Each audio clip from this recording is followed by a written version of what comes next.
This is the Best or Worst Podcast. And now, here are your hosts, Koji Stephen Sakai and M. Martin Mapoma. All right, welcome. This is the Best or Worst Podcast. I am Martin. And I am Koji. All right, and this is episode number 82. Am I right, Koji? No, 84. 84. Oh my God, we said 83 last time. This is episode number 84, and this is going to be a lot of fun. Okay, our society is so focused on celebrity, we sometimes forget that regular people lead interesting lives too. Best or worst moment of your life? Hosts Koji Stephen Sakai. That's me. And M. Martin Mapoma, which is obviously me, are here to let your story out. We put people on the spot. What are you going to hear? It could be funny. It could be poignant. It could be sad. You'll know when we know. Best and Worst Podcast is a twice-weekly podcast. On Tuesdays, we get to know our guests, and on Thursdays, we find out their best or worst moment. And speaking of best or worst moments, we are back with Kipp Tribble. This is Thursday, and yes, we're all wearing the same stuff again, but who cares? Kipp, we had you going earlier in the week, and now we're back to find out your best or worst. And I'm going to preface it by saying, I don't know if you heard how many episodes you've already listened to, but if it's your best, we try to stay away from a child being born, which is awesome, but easy things, child being born, getting married, those kinds of things. Same thing with worse, parents, some a sibling dying, a parent dying, a child dying, which can be traumatic, but not that it's easy, but those are sometimes predicted. So that's how we go with it. So we talked to you last episode, and as long as I've known you, I'm stumped. I don't know what I want to hear. I think I'm gonna have to go with Koji on this one. All righty, let me think. Well, since we asked the guests before about their worst, let's just go with the best moment. So, okay, I'm such a great guy. I want to hear Kipp's best. Okay, and I'm kind of just gonna go right back into the film thing. I know that's not anything earth-shattering like no. We've already talked about filmmaking and all of that, but I'm going to stick with that just because it's been such a huge part of my life, and taking the child being born off the table, because as we all know, that is that's a kind of a quite a life-changing experience. So it's interesting because I would say making a film and putting so much of your heart and soul in it can both be the best and worst experience, because there will be moments of it where it just makes you feel like it is just soul crushing and pulling everything out of you. What am I doing? Full of self-doubt, so much burden on your shoulders. But then there's this moment at the end where you see that, I don't want to say worth it, but you see where the fruits of your labor and everyone's blood, sweat, and tears is finished. But I would say I'm going to go back to that first film I made, and I going from the moment where we went and picked up the camera for the day before we were supposed to shoot, and I remember opening the camera box and getting physically sick because I didn't realize that a film camera does not come assembled; it is in multiple pieces. So I got physically sick because I did not know that. And so we had to track down a guy, and this again, back before you could just pop out your cell phone, let me go through my contacts. We had to, physically track somebody down to show us how to put the camera together that happened to be in town and how to load the film. So going from that moment of sickness and thinking, oh my God, I'm going to blow the 25 grand that these people are giving me to make this film. Oh, man. And all these people are lined up and ready to go. And, everything's in motion. Going from that moment to coming to LA with a finished product in hand. And, we came to town, and I believe we had 25, all we could afford, 25 VHS copies. And we would literally go door to door here in LA, and we would be handing out these copies. And here you go. And people were like, all right, here are these guys from South Carolina handing us a videotape. And, but it was a little bit more accepted then because, this was, like I said, back when no budget films were being made. And so, by the end of the week, we had 3 offers. We started off the week, we rented out a big theater, 1,500, not 1,500. It was like, we spent 1,500 on it. It was like 400 seat theater in Woodland Hills, not knowing that Woodland Hills is not exactly convenient for film execs to get to. So we only had 3 people show up. So going from that again, of just the roller coaster, of that whole filmmaking process, and not knowing and just finding out as you go. So by Friday, we had 3 offers, and we made the decision to sign with the company who also ended up distributing some of my other films later on. And so we went in there, and it was the feeling of like everything that you had just like been sick about, and all the blood, sweat, and tears for the past 8 months prior was all just kind of sitting on your shoulders, and they slide that contract in front of you. And it was about 3 p.m. on a Friday, and signing that, and then sitting back and just chatting with them for about an hour. And then we get in the car, and we're like, all right, well, we've already checked out a hotel, and we just got to head home. And it's like 4 p.m, Friday, LA traffic. And we're like, all right, we're going to head back towards the east.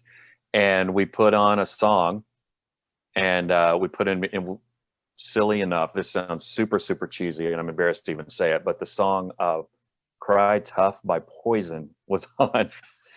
And that came on, and we're driving through LA traffic, and just that feeling of accomplishment, and this super cheesy 80s metal song, and driving through LA traffic, listening to this LA band, and having just sold a film, having no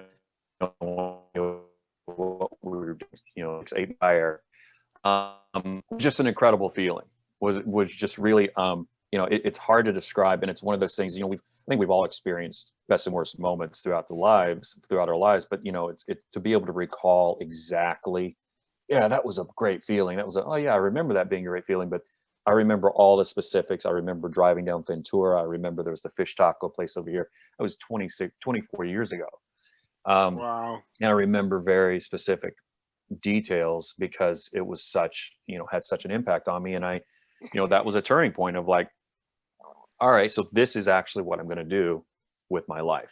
Even though 15 years later, I was still questioning, what am I doing with my life? It was, wow. that was one of those moments where, it wasn't where I know a lot of people were like, yeah, it was like when everybody sat in the theater and they watched my movie. I hate that. That's one of the worst feelings. That I hate seeing myself up there. I hate seeing what I've done up there and everybody looking at it, reacting to it. I can't take it. But that moment of just, he and I, my buddy Ryan Ferguson, I'd known him since 7th grade. Excellent actor. He still lives over in Greenville, and we just, getting in the car and driving off after signing that contract and knowing that, we had accomplished something. It was an incredible feeling. That's awesome. That's really awesome. Yeah, it was really, and can I tell you a real quick story to end on that is when we moved out here, remember going back to we'll see if you were listening, going back to how many videotapes we passed out, how many VHS tapes. This was 1996, and this was door to door, and we passed them all out. And it was 2002, I believe. 2001, because it was when my first daughter was born. And we were at a Cinco de Mayo party in the Valley. Didn't know these people. My wife and I went there with another friend, and he was acquaintance of one of them. And that's how we were there. It was a big house party, tons of people there. They had these stacks of old videotapes piled on the side of the hallway, and I just happened to be walking one. There was one eye level, and it was a blank tab over it. And I walked by, and it was like it just caught me. And through the tab that they put over it, or the sticker they put over it, I could see the name of my movie, Sugarcane. And I was like, what is happening? This is 6 years later, or 6 years later. And how did this end up here? And I took it, and I found the owner of the house. I was like, how'd this get here? He's like, oh, I work this company, and, we have all these extra tapes, and we wipe them, and we do this with them, and whatever. I was like, well, how did this end up here? It's like, I don't know. It was, batch. I was like, this is my movie. We had 25 copies, and we dropped these off in 1996. How did this end up here? To him, it was just like, I don't know, man. It was just a pile of tapes, and whatever. I'm like, you don't realize how crazy is it. I was living in South Carolina, across the country, passed out 25 tapes. It's like the penny coming back to you, 6 years later, and you find it in your pocket. It's crazy. Anyway, that was just another crazy little story I had to add in there when I was talking about the VHS tapes. I just remembered. But So when you did you get it back? no, There's he nothing on was it. totally just like, whatever. Yeah, and it was wiped, so Yeah. I just left it. On your so when you have the when you think back to this moment, do you have the same moment when you sell another movie now, or does it not feel the same anymore? It doesn't feel the same. I would say there's always a sense of accomplishment. Usually nowadays, I already kind of know who it's going to end up with, or where it's going to generally end up, and what the end result's going to be. None have felt like that. That was one where it was special. It was the first one. It was it was kind of validation too, letting me know that you can probably do this. Yeah. Wow, that's really cool. That's a great story. And it's. Go ahead. Go ahead, Koji. Go ahead. No, go ahead. No, just gonna say, as an actor coming out here, it's having similar feelings. I remember the first time I booked a gig on my own. I think you were working at the restaurant. We were at Cerizo, and I had no agent. I come out here with my agent, and my agent had a big falling out with the agency. My manager had a big falling out with the agency. I was supposed to meet with CAA, and so that just fell through, and I was on my own. And at the time I was dating someone that we both know, and her roommate was just busting ass on her own, just submitting herself. I said, I'm just going to start doing that. And that was when I got booked a guest starring role on the TV show without ever having an agent. I remember that. Yeah. Yeah. And I got the call at Villa Cerizo, and I was like, whoa. As an actor, that was my feeling. But, as a director, selling your movie, I can only imagine driving down was it the 5? Yeah, I mean, when we came out, we pulled off Ventura, and we actually jumped onto the 101. The 101. Jumped out that way. But I'd say we breezed on out. It took us about 2 hours to get out of town. But that feeling, I can only imagine. That's a great story. Well, and just sorry, go ahead. No, I was gonna say, Koji's in the business, but Koji sold 1 million movies, so it's like, I can only imagine what that feeling must have been like the first time out. That's a great story. Pretty great. And just like your first, the first time we talked, or last episode when we talked, is there something you could have said to yourself now, looking back at that kind of moment, that would have calmed you down? Were you anxious about it? Like, what would you say to yourself if you had that opportunity?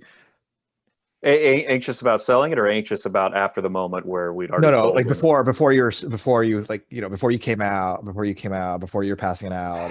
I think I probably, and I think everybody looking back, being older, you can say this to yourself, is just like, what, don't put too much emphasis on it. It's not going to, it might put you on a certain path, but it's not going to completely derail your life if it doesn't work out. There'll be other opportunities, there'll be more. And I think that's one of the big things that, you have to come to a point where you have to realize that. Because if you put so much emphasis on it, there's always going to be some level of disappointment, no matter how good it is. Yeah, that's definitely what I would have told myself. Yeah, I was just on another podcast, and I was telling them that the only time I ever get disappointed in anything I'm doing is when I get too hopeful about something, or I put too much pressure on in terms of like I get really excited about it. And so my general rule is only when I'm in the premiere screening do I feel excited, because before that, so many things, so many things could go wrong. I mean, there's certainly, certainly be excited and enthusiastic about it. Of course, I think a lot of people who are, especially just starting out, a lot of actors, work with people who are in their 40s and 50s now, who are just making their first film, but they've been acting all the time. They get super excited and pumped, like this is going to be the greatest thing of all time. Like, get excited about it, but you also have to understand your place and where you are, and how large this world and how large the pond is, so to speak, that you're in. Oh, yeah, very true. So take your accomplishments, pat yourself on the back, say, yeah, we did what we did, but also understand that there's a lot of other people doing the same thing that you're doing. Yeah. By the way, you guys had the director Tommy, the director of Find Me, on recently. Tom Playing, yeah. And the distributor distributes that film, also distributes Charman. Oh, interesting. Yeah. So Oh, wow. I get Oh. to see all his successes, in the Facebook group and stuff that we're on. And Find Me has done really well. I mean, done incredibly well for such a small movie. And, really well. Ah. I mean, and for him to shoot it he shot at all these national parks illegally. Yeah. For him just to kind of do that was really That's amazing. right. I mean, that It's was an amazing doing really movie. well. Yeah. Well, that's cool. So you watched some of our episodes then? I have. Yeah. And that one stuck out. I don't know him, but I just I know of that guy. Yeah. Sure. And he's just like you. I mean, he acts, he writes, he directs, he produces, and he edits as well. Yeah. I love. Oh, go ahead. No, go ahead. I was gonna say I love your advice, because I do think I do think that we put so much pressure on each, especially your first project, and I think even whether it goes well or doesn't go well, you start to think, you get disappointed if it doesn't go well, or you get super excited if it goes well, and what I always have to tell myself is that if I looked at my career when I was in film school, and now I'd be like, oh, that's a wonderful career, I'd love it, that'd be like the dream come true. But then if you ask me now, am I satisfied with everything I've ever done? Of course not. Of course not. I have to always tell myself that no, this is exactly the dream I wanted. I'm just in a different place now. Having one movie would have been amazing, at least in my career. Now, now I'm like, I haven't made a $100 million movie. I haven't, you haven't done certain things. And you're just like, fuck. Right. But now I think you're right. It's just like you can't put all your, you can't get too excited or you can't get too down on yourself. You just have to keep moving forward. Yeah, and I think being too precious with everyone, it can be problematic, because that will, again, like I said, you will always then be disappointed in some aspect. Yeah, that's very true. Wow, this has been a lot of fun, Kipp. Yeah, man, good times. Well, and one last question: what kind of advice would you give to filmmakers now? I mean, other than not moving here, but what advice would you have to somebody? Stay in your lane. Stay in your lane. Yeah, exactly. My town. The weather is great, but you can't beat that. I would say, man, with the capabilities of smartphones and everything now, same advice goes back to what I would have given myself, is just go do something, go shoot something, and say, well, I get a lot of these questions, people who either have never made a film or, again, people who might be in their, like me, 35 and saying, hey, I want to make my own film. I've been acting for 10 years. And they're like, I just don't know how to do it. I just don't know how to. Exactly. Go take your phone, go out to the park with a friend and just shoot something. Just come up with a concept and shoot something. And from that, you will learn, oh, I should have done it this way. Go do it again. And then you realize, oh, I should have done it this way. Yeah. That is how you learn, not by sitting around talking about it. Stop going to meetings, stop having conversations about it, stop emailing about it, stop putting all these things on paper and planning. Yes, you got a plan, but most people just seem to be, instead of planning like, here's the date, we're planning this on this date, they say, let's make a movie, and then they plan for 5 years and never make a movie. Sure. Yeah, I mean, just do it. My Samsung, I could shoot at 8K on 8K now on my Samsung. I mean, you're just like, those are great, aren't they? This is crazy.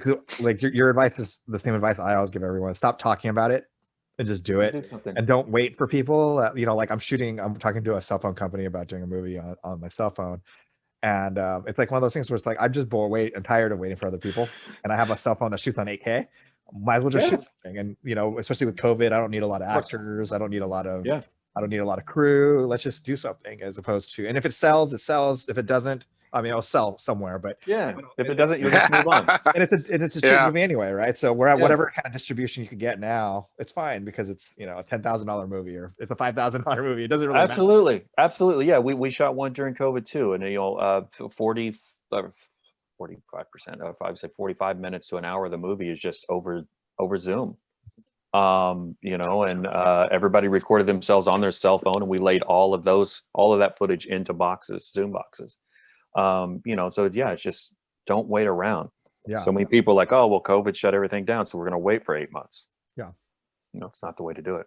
Oh, and waiting another like 6 months now, right? Who knows? Who knows how long? How long it's going to be.